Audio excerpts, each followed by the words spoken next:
Hello my dear friends, Nirek law academy में आप सभी का फिर से स्वागत है।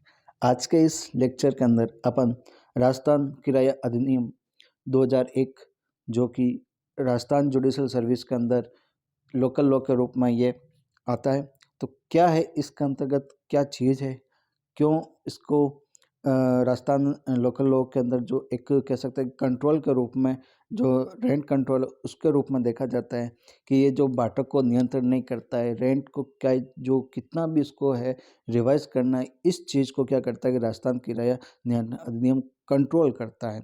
कहने का तात्पर्य मेरा यह है कि जो राजस्थान रेंट कंट्रोल एक्ट है, ये कहीं पर भी बाटक को यानी जो किराया होता है उसको क्या करता है, नियंत्रण नहीं करता है, बल्कि ये क्या करता है कि रेंट कितना है उसको रिवाइज करना या उसको कंट्रोल करता है, यानी rent is equal to as agreed. ठीक है, तो ये इसका काम क्या होगा कि रेंट को कंट्रोल करेगा कि रिवाइज किस प्रकार से किया जाएगा। यानी अब ये एक्ट कहाँ पर लागू होता है, तो ये एक्ट डिस्ट्रिक्ट हेडक्वार्टर पर लागू होता है।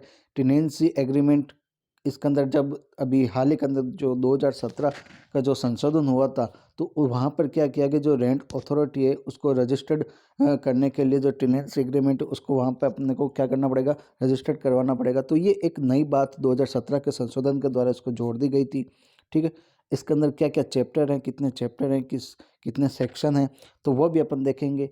और इसके अंदर किस प्रकार से अगर कोई टेनेंट वगैरह है तो उसको लेता है कि रूम वगैरह या भवन वगैरह, तो वो क्या क्या इसके अंदर अपन देख सकते हैं कि इसको क्या क्या एमिनिटीज सुविधाएं मिलेगी, उसको एक्स्ट्रा चार्ज वगैरह का सुविधा मिलती है, एक्स्ट्रा चार्ज वगैरह क्या उसको पे किया जाता है, तो वो भी अपन देखेंगे।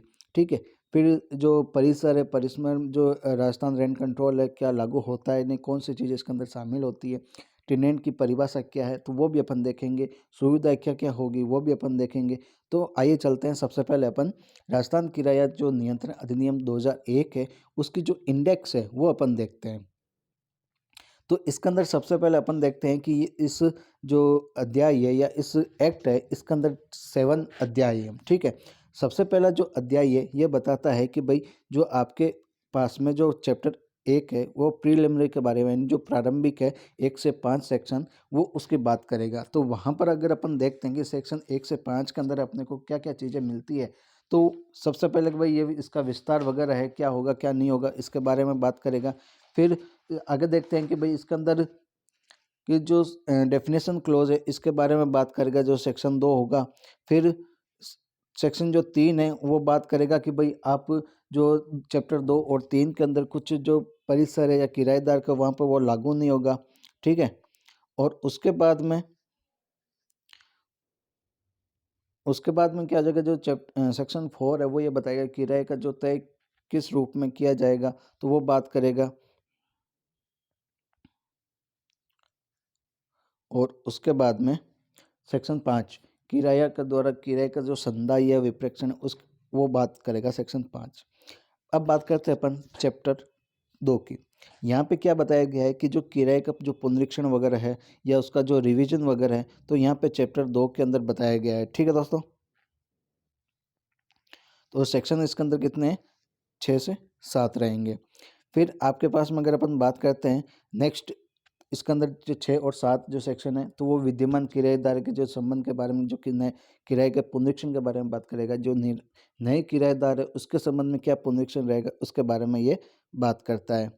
फिर नेक्स्ट है अपने पास में चैप्टर 3 ये कहता है कि जो किराएदार की जो टेनेंसी वगैरह है, तो उसके अंदर क्या होगा कि जो लिमिटेड कालावधि की जो किराएदारी है या अपन जैसे लिमिटेड पीरियड ऑफ टेनेंसी है या इविक्शन ऑफ टेनेंट है, किस प्रकार से किराएदार को बेदखल किया जा सकता है, कितने 10 पॉइंट है उसके अंतर्गत। फिर कुछ मामलों में तुरंत कब्जा प्राप्त करने के लिए जो भूस्वामी का जो राइट होगा वो सेक्शन 10 के अंदर बताया गया।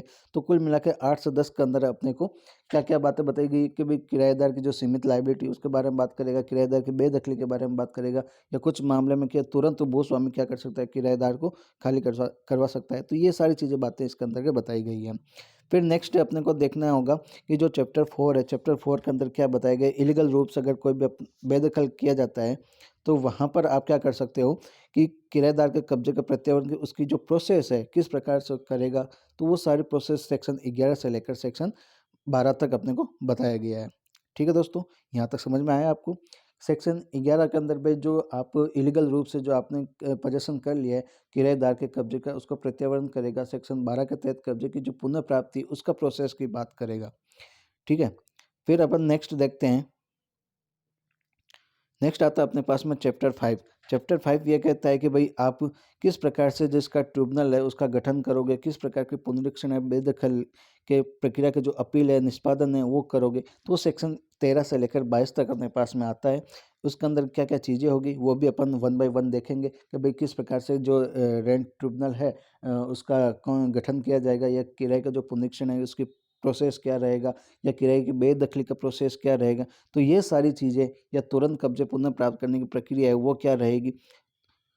कुल मिला के बात यह है कि जो कि अधिकरण, गठन, किराए के पुनरीक्षण, बेदखली, अपील, निष्पादन, ये सारी चीज़ें सेक्शन 13 से लेकर 22 तक बताया गया है। फिर बात करते हैं अपन चैप्टर 5A की। 5A की बात करते हैं तो ये अपने पास में चैप्टर 5 एक किराया अधिकारी की जो नियुक्ति है, किराएदार की जो करार है, किराएदार के जो काल अवधि है, इसके बारे में बात की जाएगी। तो यहाँ पे अपने को सेक्शन 22A से लेकर 22(2) तक आ जाएगा। तो अब ये अब जो वाला जो सेक्शन है, चैप्टर है, सेक्शन है, चैप्टर है, तो ये अपने 2017 के जो अमेंडमेंट हुआ था, ठीक है, तो उसके माध्यम से इसको क्या किया, अंतः स्थापित किया गया था। ठीक है दोस्तों, कब किया गया था? 2017 से। ठीक है, संशोधन जो हुआ था तो उसमें ये चैप्टर 5 जोड़ा गया था, 5A। फिर चैप्टर 5B ये भी 2017 से जोड़ा गया था। कुछ परिस्थितियों में किराए का पुनरीक्षण और कुछ परिस्थितियों में प्रतिभूति जो निक्षेप किराए को जो जमा कराना आदि है, इसके बारे में जो सेक्शन 22D से लेकर 22G तक इसके बारे में ये बात करेगा। फिर बात करते हैं अपन, फिर बात करते हैं चैप्टर 6 की। क्या क्या सुख सुविधा मिलेगी एक किराएदार को, तो उसके संबंध में जो सेक्शन 23 है या 24A है, इसके बारे में ये बात करेगा। ठीक है, फिर अपन बात करते हैं नेक्स्ट। ये क्या आ गया, चलो बाद में देखेंगे इनको। फिर अपने पास में चैप्टर 7 है। 7 यह कहता है कि भाई जो मिसक्लेनिस है, जो कुछ भी बचा हुआ होगा वो सेक्शन 25 से लेकर 32 तक बताया जाएगा। ठीक है, तो चैप्टर 7 के अंदर मिसक्लेनिस की बात करेगा। अब इस एक्ट के अंतर्गत 4 शेड्यूल है वो भी बताई गई, A B C D 4 schedule होगी, उसके भी में बात की जाएगी। तो राजस्थान रेंट कंट्रोल के अंदर 7 चैप्टर है और 4 शेड्यूल है। अब ये कब लागू हुआ था, तो ये अपने जब कह सकते हैं अप्रैल के महीने के अंदर ये लागू हुआ था, और 1 अप्रैल 2003 के अंतर्गत ये क्या हो गया, संपूर्ण राजस्थान के अंदर लागू हो गया था। ठीक है, अब ये कहाँ पर अप्लाई होता है, तो ये डिस्ट्रिक्ट हेडक्वार्टर के जो नगरपालिका क्षेत्र हैं वहाँ पर क्या होता है, ये लागू होता है। तो यहाँ पर कहने का तात्पर्य यही है कि जो राजस्थान रेंट कंट्रोल है, ये क्या करेगा भाई, एक राजस्थान राज्य के जो कुछ भी परिसर है या कुछ भी बेदखल करने की, उनके किराए पर देने या के संबंध में जो कंट्रोल करना है, तो इसके संबंध में यह एक्ट अपना काम करता है। ठीक है दोस्तों, यहाँ तक समझ में आ गया आपको।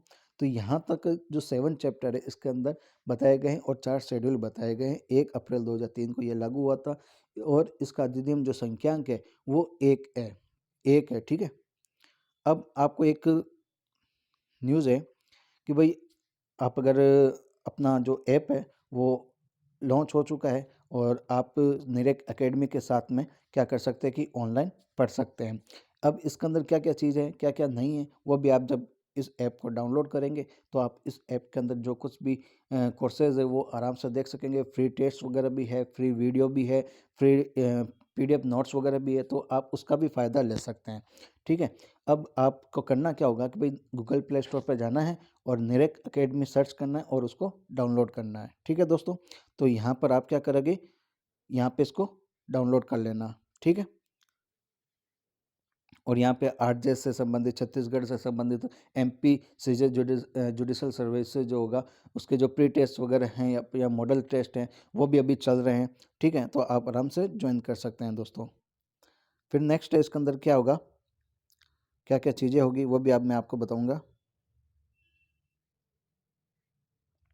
अभी हाल ही के अंदर अपने क्या है कि जो राजस्थान जो जुडिशल सर्विस है वो आने वाली वैकेंसी, तो उसके संदर्भ में अपन ने क्या किया कि जो एक मॉडल पेपर या मॉडल टेस्ट सीरीज है उसका अपन क्या कर रहे हैं, चला रहे हैं। ठीक है, तो आप क्या कर सकते हो कि इस टेस्ट सीरीज को ज्वाइन कर सकते हैं और अपना जो नॉलेज है, ठीक है, जो आपने अभी तक पढ़ा है उसको आप क्या कर सकते हो कि नॉलेज को बूस्ट कर सकते हो, अपनी तैयारी को और भी मजबूत कर सकते हो। तो अपनी एक नॉमिनल फीस के अंदर इसको अपन ने रखा है, तो आप आराम से इसको ज्वाइन कर सकते हैं। अभी अपने 27 तारीख तक इसका जो ऑफ़र है वो चल रहा है, 599 के अंदर रहेगा। और जब भी ये ऑफ़र ख़त्म होगा तो मतलब प्राइस बढ़ भी जाएगी। तो अभी टाइम है, यही सही समय है, आप ज्वाइन कर सकते हैं।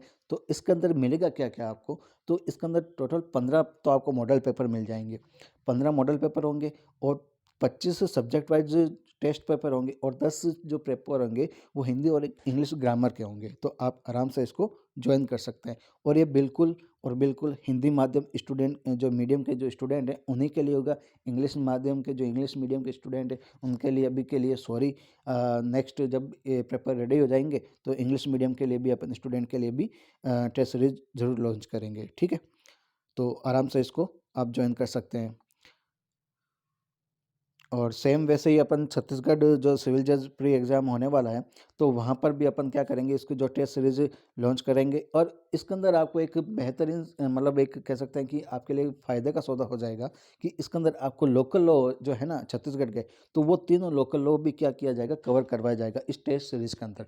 तो 10 तो इसके अंदर मॉडल पेपर होंगे और जो तीनों लोकल लॉ है वो भी कवर करवाए जाएँगे और साथ ही आपको क्या किया जाएगा, फ्री जो 2 पेपर है वो भी मिलेंगे, मॉडल पेपर मिलेंगे और क्या है कि नोट्स किस प्रकार से बनाया जाए जो तीनों एक्ट के हैं वो भी आपको मैं समझाऊंगा। ठीक है, तो वो भी आप ज्वाइन कर सकते हैं, बहुत ही नॉमिनल फीस के अंदर है। आप प्ले स्टोर पर जाके इसको डाउनलोड करेंगे तब आप इसको जब होम पेज पे देखेंगे तो आपको ये सारा कुछ भी है जो आपको वहाँ पे मिल जाएगा। तो निरेक अकेडमी गूगल प्ले स्टोर पे आप जाके डाउनलोड ज़रूर कर लीजिएगा दोस्तों। ठीक है, और कुछ भी डाउट हो तो यहाँ पे आपको नंबर दिए गए हैं, इस नंबर पे आप कॉल करके पूछ सकते हैं। अब क्या होगा, अब जो अपने आरजेएस की जो टेस्ट सीरीज़ है वो चल रही है, आपको सबको पता चल गया होगा। अब जब पहला पेपर तो अपन ने क्या है कि भाई 22 तारीख को अपन ने ले लिया, जो आरजेएस का मॉडल पेपर था, आरजेएस 101 जो मॉडल पेपर था वो अपन ने ले लिया है। ठीक है, अब इसका जो शेड्यूल है, सेकंड जो पेपर होगा वो अपन कब लेंगे, 25 तारीख को अपन ले रहे हैं और 25 तारीख कल ही है। ठीक है दोस्तों, तो आप भी अब ज्वाइन करना चाहते हो तो आराम से ज्वाइन कर सकते हैं। हिंदी माध्यम जो मतलब स्टूडेंट है तो उनके लिए एक बेहतरीन है कि इतनी नॉमिनल फीस के अंदर जो 50 टेस्ट सीरीज कह सकते हैं कि 50 मॉडल पेपर, बहुत ही मतलब मैं अपनी तरफ से कह सकता हूँ बहुत ही शानदार ऑफर है। आप आराम से ज्वाइन करें।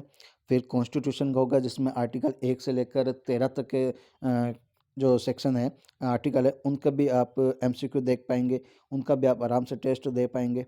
तो मेरा जो सजेशन तो यही है कि आप इसको जल्दी से जल्दी ज्वाइन करें, क्योंकि इतनी नॉमिनल फीस के अंतर्गत आपको ये इतना सारा कुछ नहीं मिल पाएगा। ओनली 599 रुपये के अंदर है दोस्तों। तो आराम से ज्वाइन करें और शेड्यूल भी आपको मैंने बता दिया है।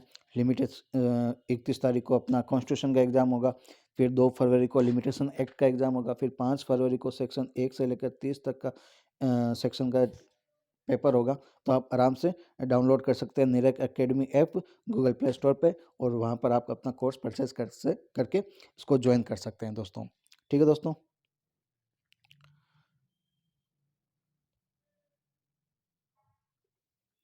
फिर अपना रहेगा,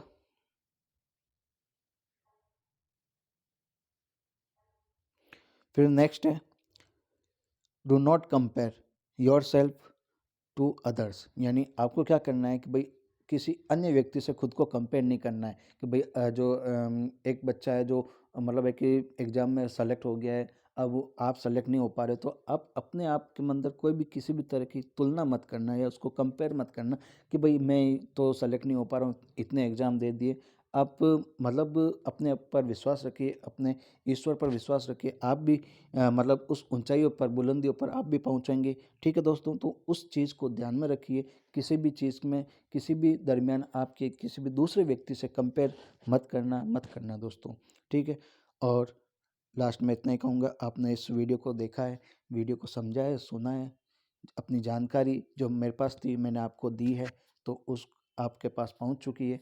अब इसको इम्प्लीमेंट करना आपका काम है, वीडियो को लाइक करना भी आपका काम है, वीडियो को सब्सक्राइब कर चैनल को सब्सक्राइब करना यह भी आपका काम है। मैं तो बस आप जो मेरे पास में जानकारी है वो मैं आपको दे सकता हूँ। ठीक है दोस्तों, तो इस वीडियो को लाइक और शेयर भी करें अपने दोस्तों के साथ और सब्सक्राइब भी ज़रूर करें। Thank you so much.